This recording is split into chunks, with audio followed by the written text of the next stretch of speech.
विधानसभा के पटल पे बात करने से डरते हैं।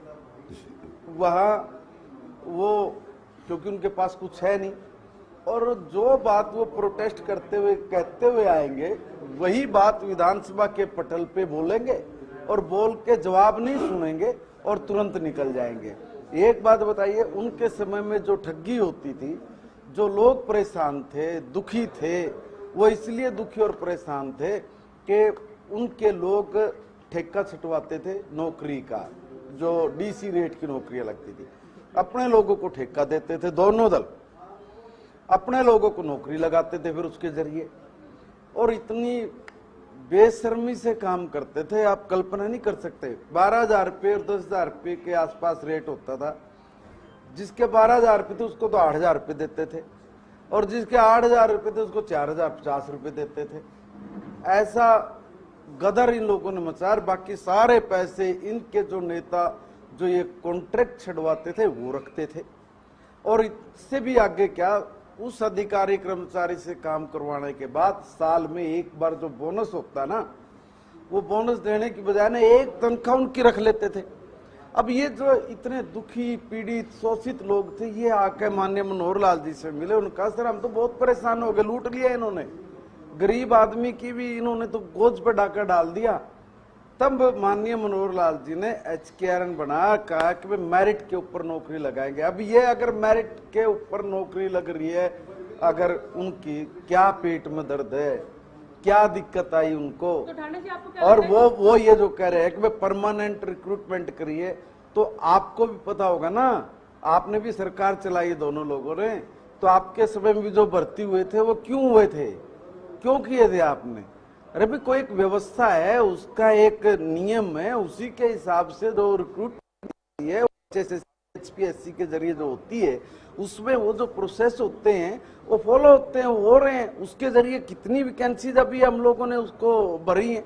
ये सब बकवास करते हैं, झूठ बोलते हैं। नहीं, कोई मुद्दा नहीं है, कोई मुद्दा नहीं। रामलीला दिखाकर अपनी चले जाता है। हाँ, यस, वो रामलीला ही तो दिखाते हैं।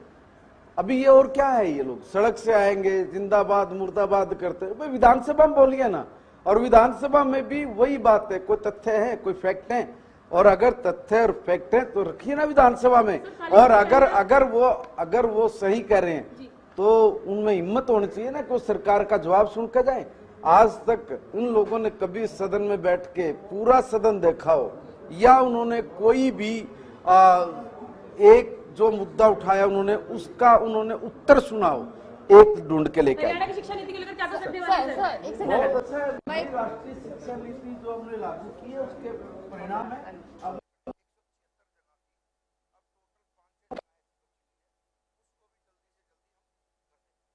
मंत्री हमारे साथ कैबिनेट मंत्री महिपाल हांडा बातचीत के लिए मौजूद है। सर, हरियाणा न्यूज़ पे आपका स्वागत है। सबसे पहले सर, क्योंकि 3 दिनों को लेकर कांग्रेस विरोध भी कर रही है और नाराजगी भी जता रही है।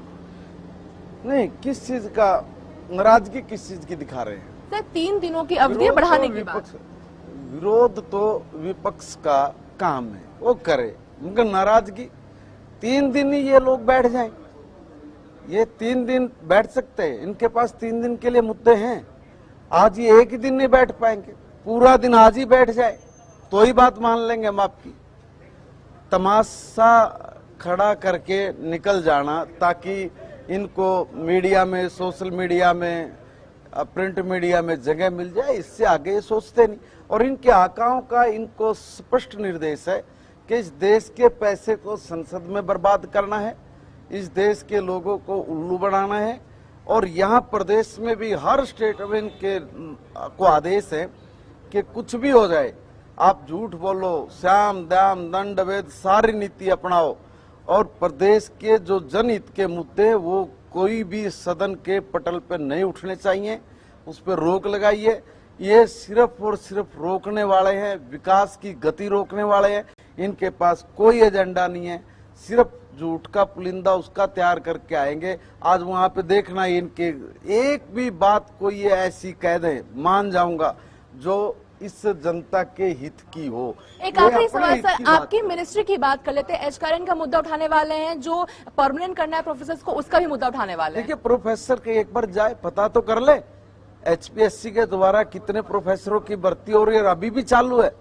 मैं हर रोज कभी कॉमर्स के, कभी मैथ के, कभी फिजिक्स के, कभी बायोलॉजी के, इनके सब के मैं जो रिक्रूटमेंट हुआ है उसके स्टेशन देने लग रहा हूँ। ये कहाँ की बात कर रहे हैं? तो हम सुन रहे थे महिपाल ढांडा कैबिनेट मंत्री को, उनका ये दावा है कि जो सरकार है जवाब के लिए तैयार है। इसके अलावा अगर बात की जाए तो विपक्ष देखने वाली बात होगी कि आज भी सदन में बैठती है या नहीं बैठती है, क्योंकि दावा है कि 3 दिन तो दूर की बात है, आज बैठ जाए ये भी बड़ी बात है और सभी जवाबों के लिए सरकार तैयार है।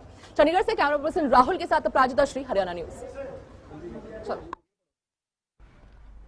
तो कैबिनेट मंत्री महिपाल ढांडा को आप सुन रहे थे और इस दौरान उन्होंने सत्र के बारे में जानकारी दी। तो मानसून सत्र का कार्यक्रम का जिक्र किया जाए तो 1 सितंबर को सत्र के आखिरी दिन की कार्यवाही होगी। तो देखिए 3 दिन का ये जो है सत्र रहने वाला है। 11 बजे यानी कि अब से कुछ ही समय बाद कार्यवाही शुरू हो जाएगी। 3 दिन का होगा विधानसभा का ये मानसून सत्र। इसी के साथ ही सत्र की जो कार्यवाही है